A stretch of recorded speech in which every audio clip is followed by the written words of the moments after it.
Ooh, grab your friends, it's time to vibe. Come together, feel that rise. Watch the game while the beat flows. At the sports bar where anything goes.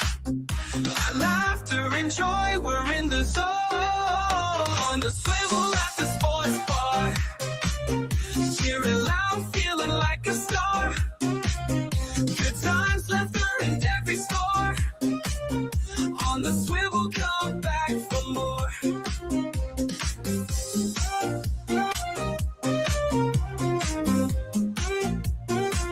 Come back for more. Tasty treats and soulful sounds. Feel the rhythm is where joy's found. Ooh, with every cheer we come alive. Come on in, let's thrive and jive. In this moment we find our groove. On the swivel at the sports bar. Cheering loud, feeling like a star. Good times, laughter, and every score. On the swivel, come back for more. Ooh, come back for more. Ooh, come back for more. Tasty treats and soulful sounds. Feel the rhythm, it's where joy's found. Ooh, with every cheer we come alive. Come on in, let's thrive and jive. In this moment we find our groove. Ooh, on the swivel at the sports bar.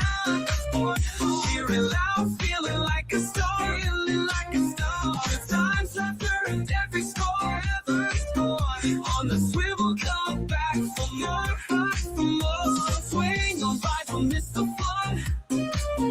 At the sports bar, the best begun. Ooh, come back for more. Ooh, come back for more. Ooh, come back for more. Ooh, come back for more. Ooh, come back for more. Come back for more.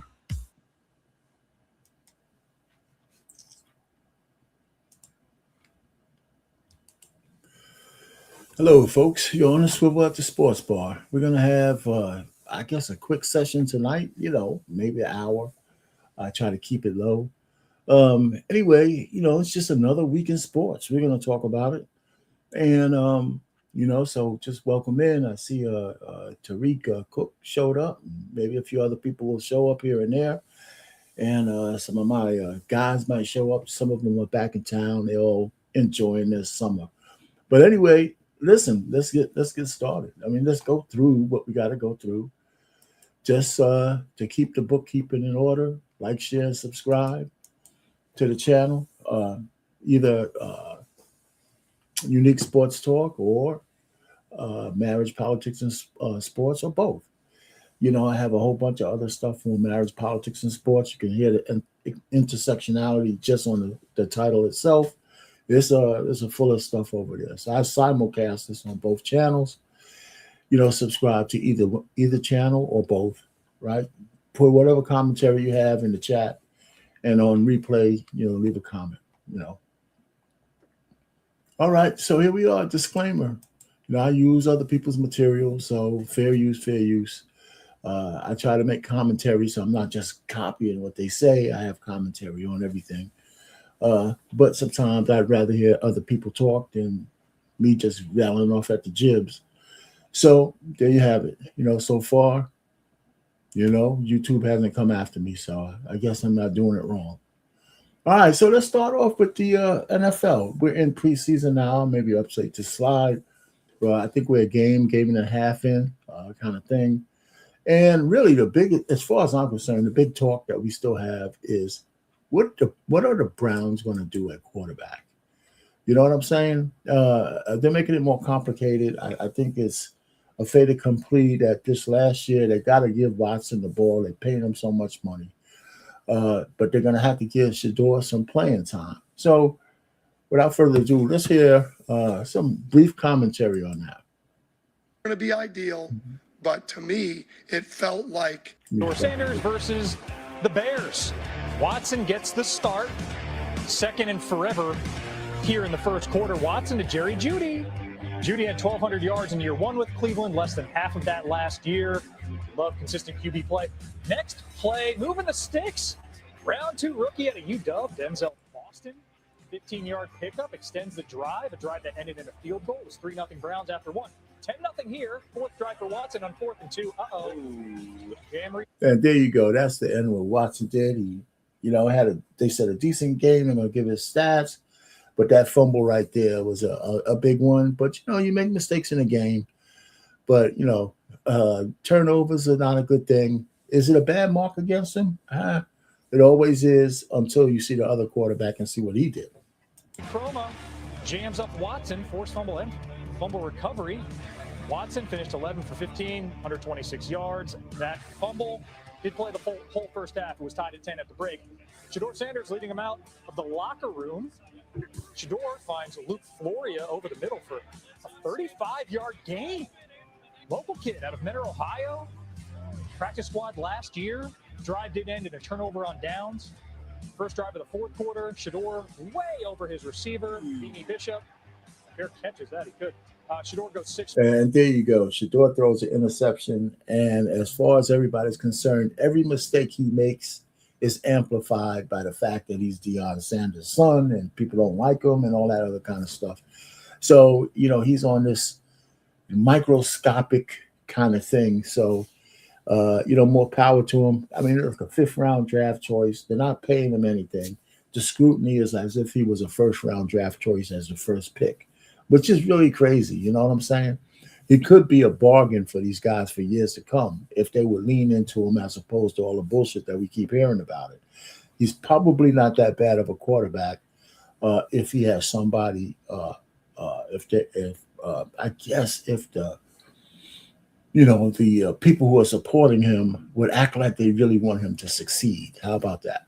Anyway, so that's all I wanted to show here. These guys are still battling out. Most teams have their quarterback ready. So we're going into the second preseason game, I believe, and these guys still don't know.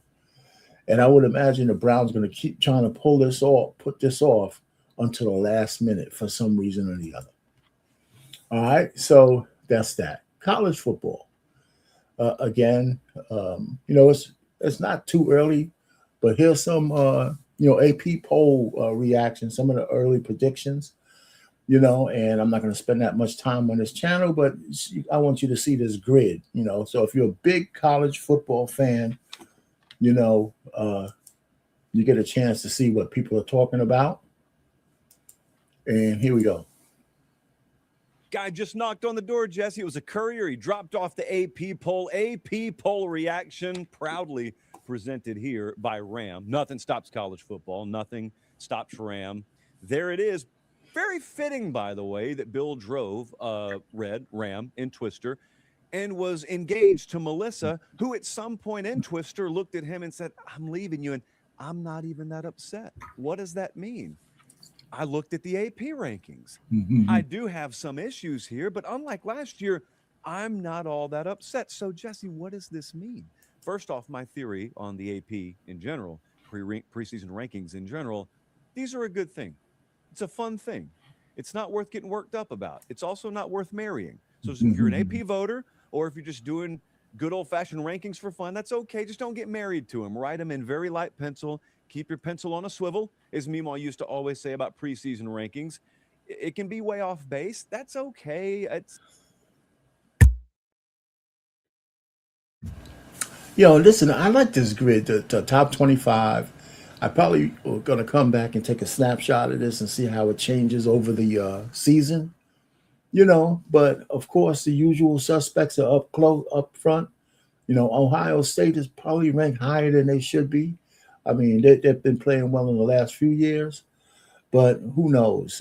Indiana probably is a little lower, and so, it's good to see Miami up there again, LSU. So, hey, it should be an interesting college football season, depending on the matchups and the games that you want to watch, because it's just so much college football once they get started. It's college football. If it were predictable, it would be boring. Also, I've never been a general believer that where you ended last year has to carry over. So, like with Indiana, for example, they won the national title last year.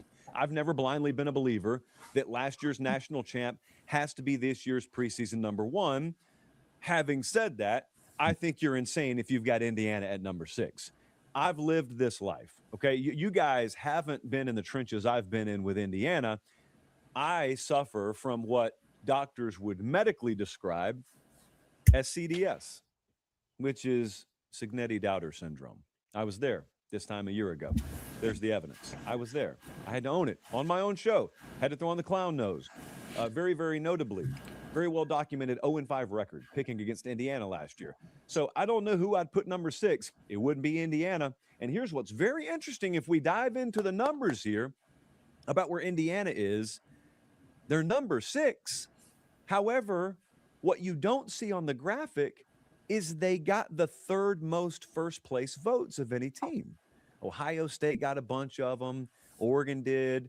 Notre Dame got some. But Indiana had the 3rd most first place votes, yet they're number 6, which, Jesse, if I'm not mistaken, leads me to believe there are people out there walking amongst us with the ability to vote in the AP poll who ranked Indiana lower than 6. There has to be a number of you who voted them below 6. And to them, I'm asking this. As much as I don't believe last year has to blindly carry over to this year, what is it you've definitively seen or heard or thought, conjured, imagined, if you will, about Georgia or Notre Dame or Oregon or Texas, whoever, that puts them that far above and beyond Indiana in your mind? And the other thing about Indiana, like I said, I'm not a huge college football fan, but now that the Alabama's reign of terror has been pretty much ended in terms of supremacy, I believe that the so-called Hoosiers, if they got a new pipeline of good college recruits coming in,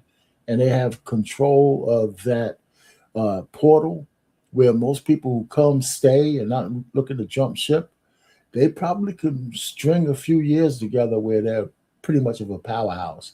And so we'll see if they repeat from last year. I don't know what their schedule looks like, but I bet you it's something that's strategic, that will keep them in the top, at least 5 all season long, and maybe 4. if you have an answer, then I would ask you to base that or maybe test that against the reasons that you perhaps doubted Indiana at various points last year. Ask how that logic worked out for you. I know. That's why I'm removing myself. I don't endorse this. And then ask if it's really worth putting them down here. Don't do this to yourselves. It's not too late. Don't set yourselves up for this. All right. So I just want to show a little bit of this guy here. I try not to do more than 3 minutes. So anyhow, listen, college football looks like it. I mean, I like this leaderboard here.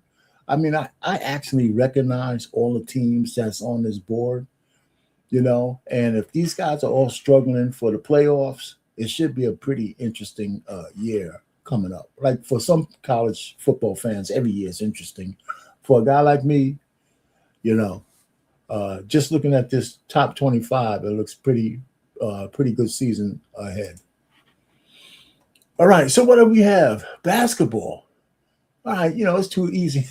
It's too early for basketball. So I'm still in the meme stage, and LeBron going to Philly, it just won't stop. It just won't stop. It's one meme after another. AI has been treacherous. Of course, I know that because I play with it. But this is pretty funny to me.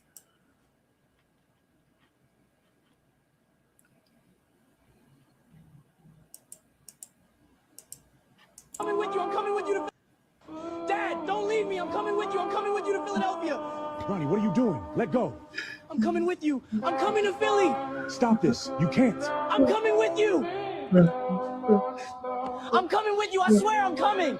Ronnie, you can't. This is business. I don't care. Don't leave me. Let go, son. You have to stay. No, I'm coming. Ronnie, stop. This is serious.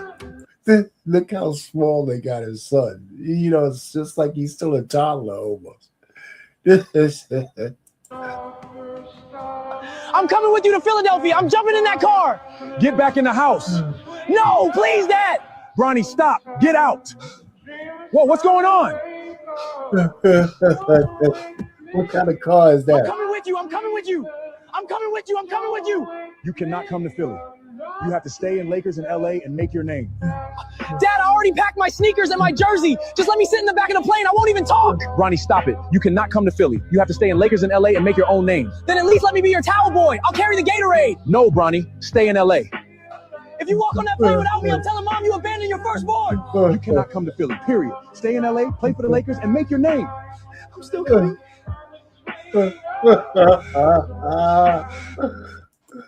Oh man, you know, golly. That's a damn shame. I can't help it. Anyway, WNBA, the league that can't get out of their own way.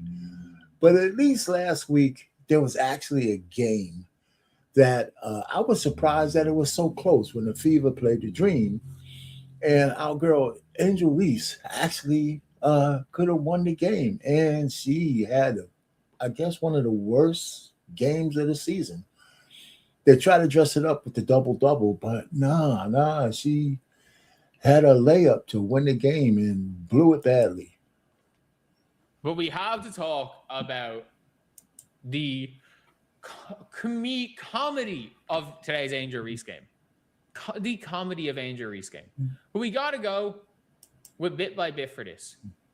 We got to go with bit by bit. We got to go for the full House of Lowlights. This was comedy. Not only was it comedy, she shoved Kate, like she committed multiple flagrant fouls that were uncalled. Like she committed multiple uncalled flagrant fouls. It was madness. I've never seen anything like it. She committed multiple uncalled flagrants. But let's take a look at maybe the worst low light compilation you will ever see from a game this year. Angel Reese, wide open layup. Butter pecan bang, as Stat Stuff would say. Misses a three off board. Misses another. Gets blocked by Aaliyah, who's not even really trying to block her. Misses another layup. Goes coast to coast on KK Timpson, and KK's like, okay. Like that, I'm just saying, what the fuck, man? How do you get how exactly do you really, are you in this position here? How are you in a position taking a layup where you are lower than you would be standing up straight?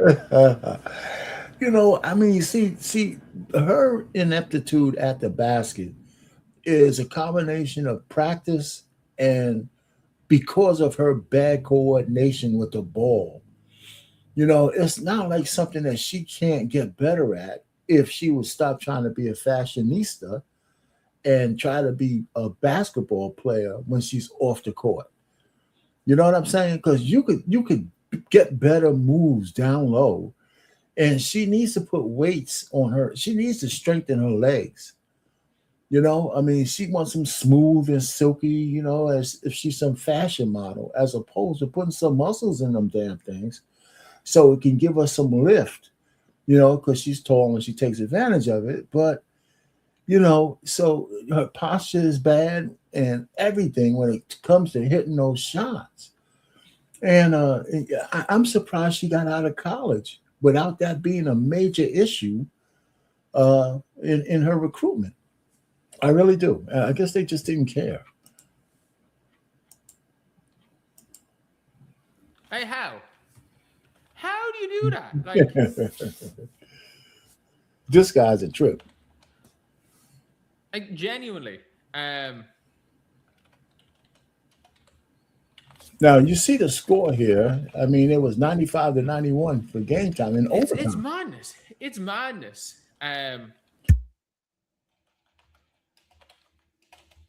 But like, it's so bad. It's actually so bad.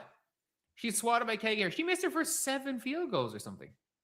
She's driving in on KK. Okay, I'm going to throw up a pray up, and I'm barely going to hit the rim. And then, I don't even know what the fuck happened there. Okay, yeah, I'm on KK again. Let me just throw the ball near the rim. Let me just throw the ball near the rim. Okay, yeah, I'm ISO and Mo Billings here. Yeah, I don't know how that was their ball. Okay, she realized she can't do anything on KK. She breaks a layup to make it an 8-point game late in the fourth. She then shoots a three for no reason. You were up 3 with 1:50 seconds to go. Why did you shoot a 3? And then for game. First of all, she has Aaliyah Boston hooked completely here. This is obviously an offensive foul. For game, she bricks an open layup and then shoves.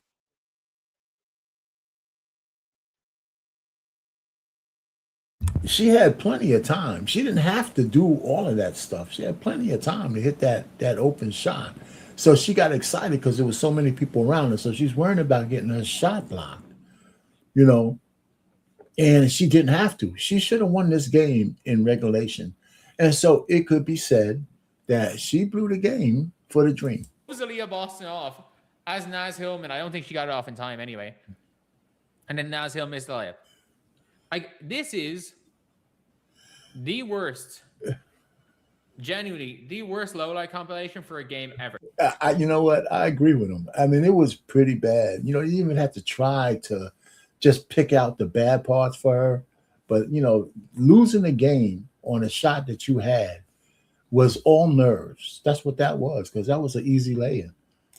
You know, anyway, so that's the Angel. And then, of course, people try to make a big deal of my girl, Caitlin Clark, with this shit-eating grin, you know, at the end of regulation, walking behind her. You know what I'm saying? Now, we don't know whether she was looking at somebody on the other side or she was just doing this to mock Angel Reese, because we don't know that. We just see the camera people want to pick up every little thing. So they see her walking by with this shit-eating grin. And, you know, of course, they try to make something out of it. Anyway, so here's the standings. You know, the Fever, you know, they're inching up. They're a half game better than the Aces. That's surprising. Now, the Aces are in 4th place. And it's funny because the Aces could fall out in 4th to the Dream. If the Aces move back, you know, they got, you know, 2 games in hand with the Dream, right? So if they fall to the 5th place, that means they lose home court in the first round. You know, and they'll be playing the Aces, will be playing the Dream, but they'll be traveling to the Dream. Okay? So, you know, now they're down to the dog days, the dog, you know, month of the WNBA season. You know, they got, what, 7 games left or something like that, 8 games left. So positioning 1 through 4 is going to be very, very important, you know. So there you have it. You know, there you have it. All right. Okay, baseball. My favorite sport not to talk about. All right. The dog days of summer are still here. You know, where they're just swinging the bats away and all that kind of good stuff. You know, and you know, and I'm here for it. You know what I'm saying? So, you know, if you're a baseball fan, you know, just keep watching the game. The Dodgers, I think, are going to be contenders again for the World Series. You know, especially if all their guys are healthy during the playoffs, Ohtani and everybody else. I just think that, you know, for me, it's playoffs for baseball. That's when it really gets exciting, when it's playoff time. Let them go ahead and beat each other to death. Let the sun beat down on them all season long in the outfield, and they're just standing there, you know, catching the rays. And so when the playoffs come, that's when it really gets serious. We'll know who the contenders are, and we'll know who the pretenders are real fast once they get into the playoffs. So here's something new, right? And I know some of you already knew this, but I wanted to say it, that the Women's Pro Baseball League has launched, right? On August 1st. So let's do a couple of minutes of talking about that. There's no crying about this news. Women once again have a league of their own. The Women's Pro Baseball League's inaugural season starts this Saturday. There are 4 teams: New York Heights, San Francisco Firebells, Los Angeles Queens, and Boston Hunters. The All-American Girls Professional Baseball League, made famous by the movie A League of Their Own, shut down more than 70 years ago, and there's been attempts ever since to bring it back. The league's co-founder and the first overall draft pick says they've built it, and now they hope people will come. These are elite athletes, and they're hitting the ball hard, and they're throwing fast, and just create that kind of energy that we know that our players have a lot of passion, and I know our fans are gonna feel it. You know, being able to look to my right and to my left and be able to see myself in them is a dream come true, and to be able to be ourselves out there. That's going to be fun to watch. By the way, all of the games this season, they're all going to be played in Springfield, Illinois. All right. So that was just a short little clip. Here is the standings. Right, each team plays 15 games. I guess when the combinations come out to 30 games in total for the league, and so there you go. There you have it. So there is an exciting thing, and the only thing I have to say, and I'm gonna say this is gonna sound negative. It's only going to be a matter of time when we start thinking about the transgenderism for people, the men trying to play in women's baseball league. I'll give it this season, off season. I'll give it some time. If the league is successful, there's going to be some big ass honking man out there who decides that he wants to be a woman to play in this league. I'd put money on it. Anyway, so I just wanted to throw that out there because it's coming. It is coming. It's inevitable. It is inevitable. Anyway, the big three is coming down to the end of the season. Okay, it's going to be Dallas Power against Boston Hogs, Ball Hogs. The All-Star game is this weekend. Okay, and then they play the championship game after that. So it should be, it's coming to an end. 10 weeks. They're in Charlotte, and it'll be all she wrote. I don't know who's going to be favored, but, if I had to put some money on it, I'd look at the Dallas Power winning the whole thing. So, but of course, is anybody's ball game in the championship, but I have a feeling Dallas is the stronger team this year. And there you have it. The big three, another successful, by all accounts, another successful season. Another successful season. Let me see anybody else here. Now I'm going to take a little segue, kind of. It's a segue adjacent, right? Because it's going to seem like, because there's an intersectionality between what I'm going to say, between politics and sports, because it's Stephen A. Smith. Now, the Black women of the National Association for Black Journalists, they have a hard-on for Stephen A. Smith, and they're trying to destroy him. For me, from a personal standpoint, it's a typical thing where the liberal Black woman continues to show that she feels her biggest enemy is the Black man. And that's what this is about, right? Because he's like the preeminent, misspelled Black male sports / newly political media pundit. And they came out and they gave him like the equivalent of a raspberry, right? The thumbs down as some kind of raccoon. But the truth of the matter is, everybody on the 92% and all the people still on the plantation are actually the people living in the house. And we know what they call the folks in the house. So let's kind of dive into a little bit of this, because it's the intersectionality between sports and politics that I'm mad at, because I've been following Stephen A. When he was purely sports for a long time. I still look at him now, and I think he's a pain in the ass from time to time because he can't make up his mind. He apologizes too much, and he absolutely reveres women when they don't deserve it sometimes. And and that's what's getting him hurt, because he just can't get it that if he's not a step-and-fetch-it, red mouth, Sambo, he's going to always be against the black women who want their attention, they want their accolades, and they want their affirmations. And anytime he doesn't affirm them, they're going to come after him. And they've been doing it in droves. And the NABL and their female lead put a final nail in the coffin of their hatred of Stephen A. Smith the other week. And it's war. Now, he came out against them, and I'll probably do something on my political channel about that. I'm not going to put that here, but I have a woman who is, from a woman's perspective, to show how bad this really is.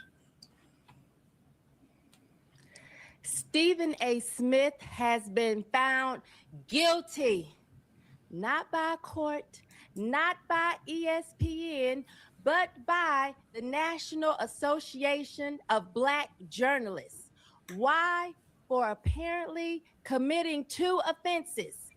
Number 1, you can't criticize Black women.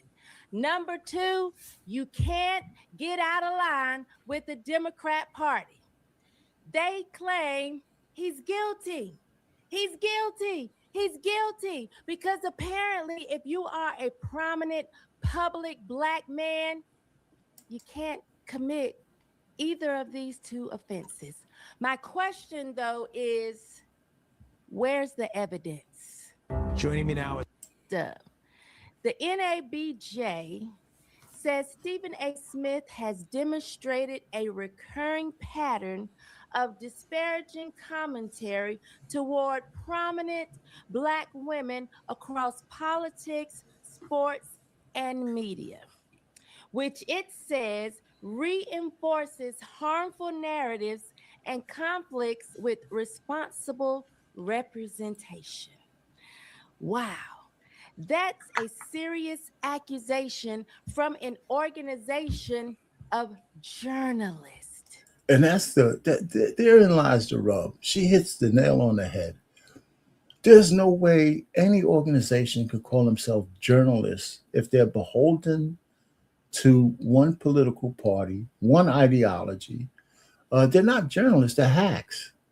They're just hacks. They're all hacks. They're Black hacks, keeping the Black population firmly on the plantation where we've been destroyed for the last 60 years. And it's worse, right? There's a whole bunch of ladies there. None of them want to be married. And if they are, their husbands are, just, happy life, happy wife kind of bullshit kind of guys. And they just go along to get along. Like so many Black men in the past. And now that some Black men are standing up and saying this is bullshit. And I don't even want to include Stephen A. as one of them. Because Stephen A. is he equivocates, he always talks about his pandering to the Black women in his life and how great they are and all that shit, even when they're not, so, but he said one thing against the ratchet Crockett, and you know what? It wasn't a Black man who destroyed Jasmine Crockett. The Democrats abandoned her in her bid for the Senate. They abandoned her, right? But she's still a sycophant for them, right? So again, in the Black community, for females, give them attention, applaud their accolades, and whatever you do, you have to give them affirmation, no matter whether they make mistakes or not. And then they will do your bidding to the last drop of blood. So this is my problem. Let's do some journalism, because my problem is, what evidence do you have to make this statement, organization of journalists? Head shakers, we're going to do some journalism because I don't think they did. What exactly did the NABJ accuse him of? Their argument is there's a recurring pattern, and that collectively his commentary reinforces harmful narratives about Black women. But if Stephen A. treats Black women differently because or simply because they're Black women, I'm going to need them to show me. Now, I understand that Stephen A. Smith and my boss are not the best of friends. Good. However, I am a life coach. And what we do here is case study coaching. And I believe we try to be fair, head shakers. We actually try to be fair and look at evidence. I am here to say, if Stephen A. Smith criticizes their behavior, their politics, their strategies, relationships, or public statements, does this automatically mean he doesn't like Black women or he's criticizing Black women just because they happen to be Black? I think that's absolutely foolishness. Yeah, so let me just say this, and this has been going on for decades. For decades, is these women have set themselves up to be women without consequence, right? They can do anything, they can say anything, they could behave anyway, they could do all this kind of stuff. And if you don't align with the bullshit that they want you to do, then all of a sudden you're persona non grata. And there's been a whole bunch of men who are afraid of being on the outside looking in with this cadre of people who have the bully pulpit. They have the churches, they have the media, they have all of this kind of stuff to propel and continue to propel this lie that has destroyed the Black community, Black families, Black love, Black everything, because women are not supposed to be leading men, not like the way they want to. You know what I'm saying? I mean, it's not the way they want to. And with everything is based on feelings and emotions, you're going to make some big, huge mistakes, and you're going to make decisions that the whole community is going to pay for. And that's exactly what's going on. So she's right. This whole notion that Stephen A. hates Black women, they highlighted 4 women. Jasmine Crockett. They highlighted Kamala Harris. They have highlighted, what's her name? The one who hates her husband. The vice president, whatever, goddamn name, I can't even remember. Michelle Obama. She absolutely, completely hates and disrespects her husband. And everybody's supposed to go ahead and rejoice in that. And I don't even know if he criticized, because I got something after I get out of this. So he didn't even criticize her. And then, of course, the Serena Williams thing, which he apologized for, and I don't think he should have, but that's another man's wife. He shouldn't have said the kind of comment he said, but I agree with what he's saying. If I was married to my wife and she was over here trying to get her lick back against some old boyfriend, I would have something to say about that. I said, that guy's in the past. What the hell are you worrying about doing that right now for?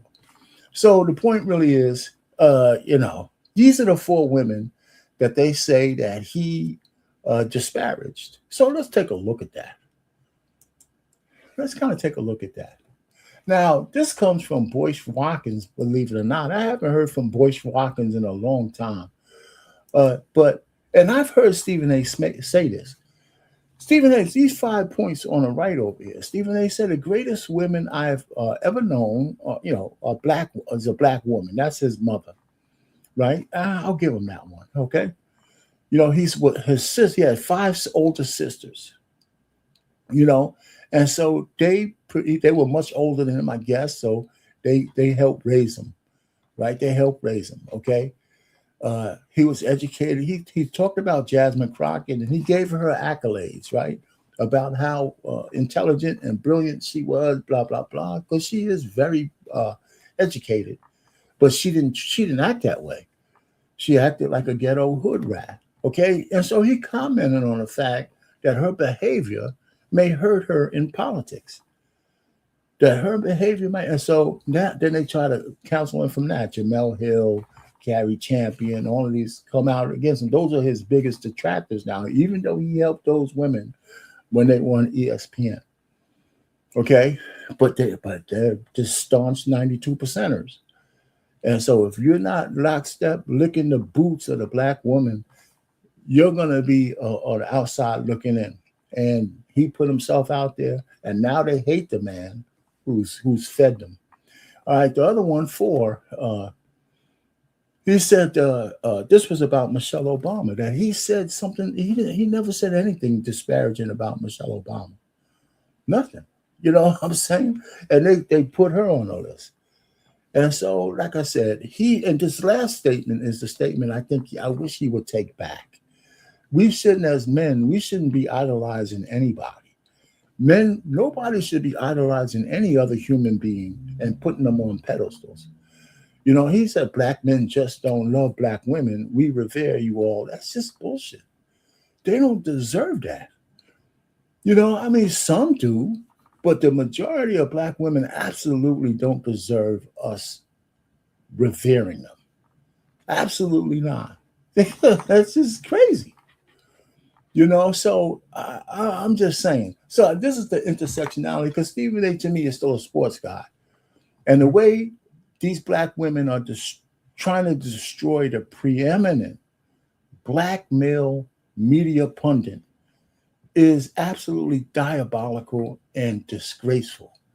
And they should not be, it should not go without somebody getting mad about it. It's as simple as that, you know? And if I had a bigger platform, I'd be saying the same damn thing. I might have to do this. So I might have to talk about this again on my Monday night show on Black Man Unfiltered. So enough of that, okay? So we're, you know, like I said, we're on a way out. Should Stephen A. stop equivocating and take a true stand, right? Because the truth of the matter is he wants to stay in the liberal pocket of the Democrats, but there's nothing there. Now they're giving themselves over to socialists. Now he says he's a fiscal conservative, but he sees the social, the Democratic socialist assembly or whatever the hell they call themselves, taking over the Democratic Party. How the hell can you call yourself a capitalist? We're worried about your money and continuing to give these people your vote. So that's what's getting him in trouble, because he can't take a stand. You know, he has this whole thing that he might try to run for president and all that. And I don't think he might not do that bad. But he could run as a Democrat, not with the 92% black women hating him, right? Because they're going to continue to hate him, right? You know? And so as an independent, like he say it is, he's got to find a group of people to back him so he can win a general election if he were to run. And I would imagine the secret black women out there who are still not on, who want to get off the plantation, they ain't listening to them heifers from the National Association of Black Journalists. And then the last one is the WBPL, which is a little bit lighter fare. I want to know how long it's going to take them to fall down a rabbit hole like the WNBA and start promoting transgenderism. That's another one. So I just want to know how long it's going to take them to do that. Anyway, so it's going to happen. It's going to happen. There's no doubt about it. So yeah, it was a little negative in this live, and pretty much I don't care. But some things just need to be said. You know, what the black women have done is try to do to Stephen A. Smith, and he can speak for himself much more eloquently than me, is diabolical, and it cannot be forgiven. It cannot be forgiven. And then Clarissa Shields boxing. Clarissa Shields won a fight last week, and she knocked this girl out, Kay Scott. Big girl. She won first knockout in a few years, by the way. And so that was just last week, I believe. And they've got a fight coming up this weekend with Teofimo Lopez. He's pretty good. So that fight with Romero should be an interesting welterweight fight. And then, of course, going into September, we got Garcia, which I like. And, of course, that's it. And, okay, so we're coming to the end. So I don't know if you're out there. Give me a high sign, Catellia. I got one for you. If you're still out there, put something in the chat. Tell me you're still out there. Because if you are, I got a new video you might not have seen yet. and I'd play it for you, even though it has nothing to do with sports. But hey, whatever. So that could be my other outro. Just put a one in the chat, or else maybe I scared you off.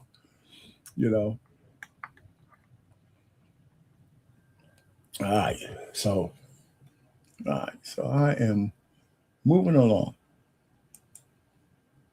All right. Copyright disclaimer. Copyright. All right. Fair use for all the stuff that I used.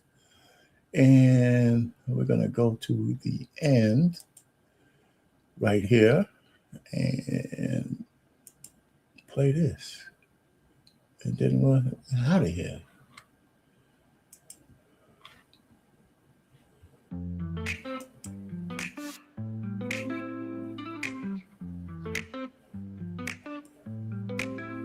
Grab your friends, it's time to play. Join the fun, we're here all day. Watch the game with drinks in hand. On the swivel, let's take a stand. On the edge of our seats, we live for the thrill. In this moment together, we're feeling the chill. So here's to the laughter as we gaze at the stars. We say goodnight from the swivel and the sports bar.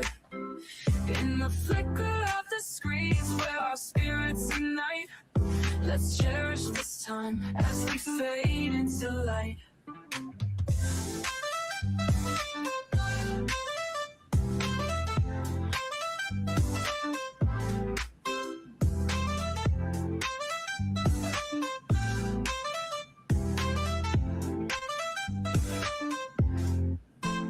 Tasty bites and big screen thrills. Every moment gives you chills. High fives and cheers, it's quite a sight.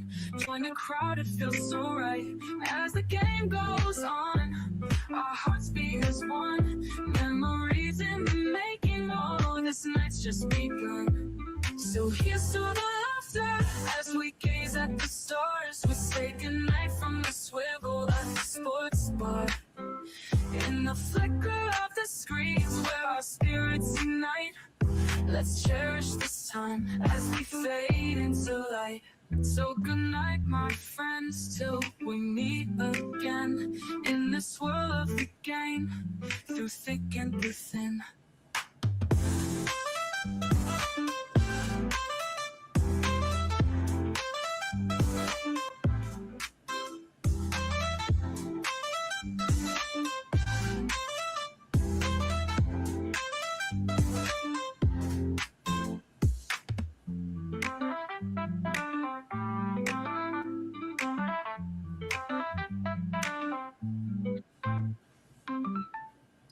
Hey, man, what's going on, man? What's happening? What's up, man? Can you hear me? Yeah, I can hear you. I mean, you came all late. Yeah, man. You know? Yeah, man. I got taking care of my little business, man. So yeah, that's all right. That's all right. Hold on. I like your music, man. That's that. Yeah, that's the extra. Yeah, let me take this off. So yeah, man. So yeah, I know because you have some things going on at 7. It was a short show, man. The biggest thing I talked about was the NABJ coming after the Stephen A. Smith, which I didn't like. It was a little segue off into that one. But hey, man, what you got? What's hot on the topic tonight on the other show? I mean, everything except hockey, baseball. No, I mean, y'all have anything made? Yeah, we got topics. I just look at it prior to, man. I get sports all the time. So I pretty much know what we're talking about once I get there. Yeah. All right. So yeah, listen, to me, man, the hottest thing in preseason football is still the Browns making a decision on who's going to be the quarterback. Yeah, that's probably the most complicated news out there. But yeah. I like it like that, though. That's a good thing. That's a good thing. Yeah, I mean, no, I hear you. I mean, but it's good for, I guess, fans who like drama a little bit, but it's not good for the organization. They should know. It is. Why you say this? Okay, tell me why. Because you got to look at the dynamics of both sides. Deshaun, he hasn't done anything, right, since he's been there. Since he's been there. Since then, he hasn't done anything. Right. And he's coming off an injury. Shador yeah, he was, you know what I'm saying, did wrong, but he still is a rookie too. He's still When a you say rookie he did too. wrong, what did he do wrong? You mean I his mean, play? the way he was done wrong. Oh, okay. Coming out of college, he shouldn't have never been in that situation. No, he but shouldn't. here he is. So in Cleveland, they ain't had a reputation as an overall team. Right. To beat, and they traded off their number one asset in the history of the team. That was dumb. That was dumb, especially when you're trying to, Myles Garrett, just pay him and he gonna play hard. But it's yet to be seen, and I think Shador's gonna have to play a whole preseason game, 200 yards, 2 touchdowns, no interceptions. And Deshaun, he's more versatile in reality. He can run, get out the pocket, throw on the run. He's going to have to be lights out. No doubt. But this is his last year, no matter what he does, though. Well, you never know, because if he comes out and has a NFL MVP year, then he'll get re-signed by somebody. And No. Cleveland. I'm saying with the Browns. I'm not saying. You never know. You never know. It's too early. He has to play the season. Give him about 5 games in. He's only 29, right? 29, 30. Right, he's still young. Give him about 5 games in. If he's 4-1, 5-0, they have to go to the playoffs. Schedule? Have you seen their schedule? I didn't look at the Browns. I looked at it early. I forgot, but they have to play. Cleveland going to have to play some games. They got a few games. I mean, even in their own division. Yeah, that's what I'm saying. It's always tough in that division. Yeah, man. Perennial Pittsburgh. Who else is in that division? Baltimore, all that. Yeah, man. I want to help. See, it's hard for me to get excited over Baltimore because I got to see Lamar in the playoffs. Yeah, he got to be in the playoffs. He gonna have to lead his team this year, though. Yeah, he's gonna quit like he did last year. You think he quit? I did, man. I just thought that he realized he wasn't having a good season and sort of just mailed it in. He just mailed it in. But they still almost they made the playoffs, didn't they? I don't think they made the playoffs. That's why they got rid of Harbaugh. No. That's right. Yeah, see, I thought, if he was hurt, but I just felt, just based off what I saw, he could have played a few more games. That's my thing. They lost a couple of games they should have. They should have won. And that's where. No business to losing, man. None. Yeah, that's where his leadership, he has to play lights out. Him, Dak. Dak. Oh, Jalen Hurts, all of them have to play lights out this year. And Joe Burrow has to play lights out. Yeah, Joe Burrow just had to stay healthy too, because he can play. What I'm trying to say is he's on the clock too. He got to play the whole season. Yeah, he got to play the whole season. But Jay Burrow is nice, man. Who? He's nice. Jay Burrow, he's nice. Yeah, he's all right. He's a Tom Brady. He's nice, right. But he has the best receiving core in the league. But that's what makes him nice. He's all right. Joe Burrow's all right. Nah, he's not the best out of those quarterbacks. No, he's all right. You don't think so? No, he can't stay healthy, so you got to count that. And he played one good season, just like Jalen Hurts. He got to the championship game. Yeah, but he played. He's a good pocket passer, and he can read defense. And he can read defenses. That's what. But he has to play the whole season for Cincinnati to be any good. He has to play the whole season. And if everybody play the whole season, nobody's hurt. Even Deshaun Watson, if they start him, you're not losing anything with sitting Shador. You're not losing or gaining. You're sitting in a sweet spot as far as sports. So the point is, let me ask you this: they have to. Listen, they have to, as far as I'm concerned, no matter what, they have to start Deshaun Watson. But they have to win. I'm just saying, okay, put the win to the second part of it. He has to win too. If he starts, if they start the season with Shador, the dynamics of the whole season is different because you gotta play him out, right? But it's still good. It's a win-win situation for Cleveland, though. Remember, they still have Gabriel where he was a drafted first round, second round quarterback. So he still can get his shot. It's a win-win-win for Cleveland right now. To me, man, if you got 3 quarterbacks, you don't have any. No, but Cleveland's different. You know that. What have they done with the 1 and 2 quarterbacks over the last 10, 12 years? So man. they just need one good quarterback, and they in a good position. Okay, so no matter what, aren't they going to draft another quarterback? I doubt it. If any of these quarterbacks come to play, they'll probably just move on and find some other position players. They need other positions. They need linebackers. They need defensive back. They need other receivers. So what you're telling me is no matter who starts at quarterback, they're going to have an effed up season. No, what I'm telling you, they must win. If they don't, they going home. You can't win no players, so you still need if you need all but of this. But the team can play our pain. It's NFL. It ain't high school. The team can rally together and say we're gonna win. It don't. People think about NFL. See, people can always make a name. Any moment. I agree with you there, but you know what? It's called Every Given Sunday. Not right. It's called Any Given Sunday. Not every Sunday. Yeah, but so that means they could win some games they shouldn't, but that shit can't carry the whole season because you're going to be exposed for who you are at some point. But that's the NFL. You got to understand. I agree. They study film. They study. That's their job for 6 months. Just study the other team's game plan, and at the game, it's up to the coaches to strategically call plays, make sure he's putting his players in the position of their strengths and what they practice on all week in practice. You got to be able to run that to a 95% clip.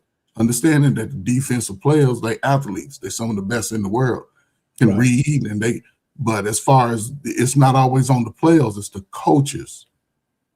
And we can see some NFL coaches cannot coach at all. That's true. That's true. Well, hey, listen, man. I don't disagree with anything you're saying. So there you have it. So we're gonna have an interesting show also with Precious. You got the link, right? I probably did, man. Your name is on that group thing on Instagram? Your name is on there now. I'll be looking at it. Huh? I look at it all, man. Man. Sometimes I No. get it. It's just that I'll be looking at stuff sort of late. No, I'm hearing you, but your name is on that group thing on Instagram. So I thought I was too, though. She just put it. I saw your name there. So she put the link on there, and after I get off, I'll mail it to you anyway. Somebody, Rosa, who's that? What do you mean, Rosa? It was you. Okay, I got the link. I got the link today. Yeah, that's the link. And the link, another collection. What is it? Oh, it's your song. No, there's a lot of. I'm gonna play that song for Catellia after you cut out. But okay. But I mean, unless you're still here, I mean, I want to give you the airtime because I know you got to leave at 8. But there's a whole bunch of people who post on that. That's why I'm saying it might get confusing. A lot of us post on there. Champ posts on there. I post on there. I sing your song. Yeah, man, you can play it, man. You can play that. How you doing, man? I know you're a hopeless romantic by heart. No, man, somebody's got to do it, man. Yeah. So listen, I got my avatars and I got all this. You know what the problem is? I wish here's the time because I was just playing with this thing and it's not cheap to do this, but it's not really overly expensive. No, you get your money's worth, man. You do your thing. Yes, I'm having fun with it. But I wish if I was a good YouTuber, I would learn how to monetize that shit better. You are a good YouTuber. Right. You just got to do your thing, man. I'm just playing with this thing. To tell you the truth, brother, I got to do so many things to be a good YouTuber. You're consistent. You just got to choose a side. You're consistent. Well, you don't think I chosen a side? Shit, I mean, in a way, but you're an OG. You're an OG, right? So an OG. Because you can't choose a side. You're too old for this. I'm too old. I can't choose a side. I chose a side. It's just that nobody gives a shit. Right. Because we too old, man. Nobody cares what side you on, man. The world ain't yours. Right. But I'm the first to say that. But you good though, man. Forget it, man. Just keep doing your thing, man. You know what I'm saying? And keep doing. I like your sports show. Keep doing it, man. You just, man. You know, I'm just, you know what? Like I said, I've been having this thing. I didn't even know I could have used YouTube around 5-6 years ago. But it's all good, man. You know it now, so do your thing, man. Yeah, all right, man. Hey, man. It's man. Salute, man. All right. Hey, okay. Can tell you still there. Yeah, I got one for you. And I have another one coming out tomorrow, man. It might even be better. But this one I like because it's a little upbeat.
Oh, yeah. Listen, I'm glad you did. You know, I'm over here talking to the mute button, but anyway, thanks for stopping by. Yeah, I like this one. You know, I just came to me and I just say, hey, let me go ahead. Let me see if I can kind of match the ambiance with the song and all that. So I have different avatars, and like this one is Rosa, and so that's cool.